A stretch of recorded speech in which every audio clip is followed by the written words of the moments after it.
saaka waxaynu halkan ku furanaynaa haddii la yiraahdo tababarkeennii aynu ugu talagalnay in shaqaalaha cusbaa ee gadaalka yimid xafiiska lagu tababaro bayaanka maamulka shaqaalaha iyo hab dhaqanka anshaxa shaqaalaha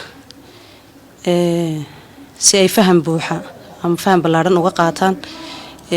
shaqaaluhu xuquuqda ay leeyihiin iyo xilka iyo waajibaadka saaran iyagana ee looga fadhiyo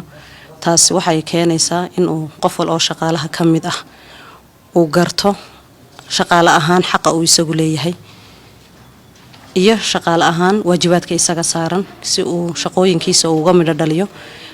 waxaynu u baahanahay in bayaanadan iyo hab dhaqanadan aynu hirgelino inaga oo ku baraarugsan shaqooyinka aynu qabanaynay kaalinta ay ku yeelanayaan fahanka aynu kolba ka helno bayaankan maamulka shaqaalaha iyo waliba hab dhaqankan anshaxa shaqaalaha waxaan rajaynayaa inuu wax badan shaqaale ahaan idinka caawin doono ta ugu muhiimsan aynu uga gol leenahayna shaqaaluhu mar wal ay goobta shaqo ay ku cusub yihiin waa in ay faham ballaaran ka qaataan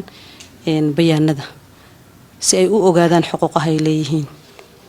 isla markaana waajibaad ka saaran ay uga soo baxaan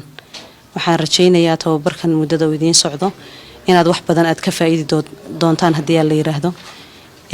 si aad xilka iyo waajibaadka idin saaran aad u gudataan xuquuqaha aad leedihiin iyo waxyaabaha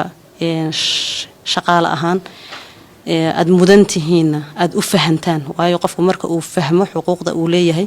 iyo waajibaadka saaran ayaabuu si hufan u fulin karaa shaqadii loo igmaday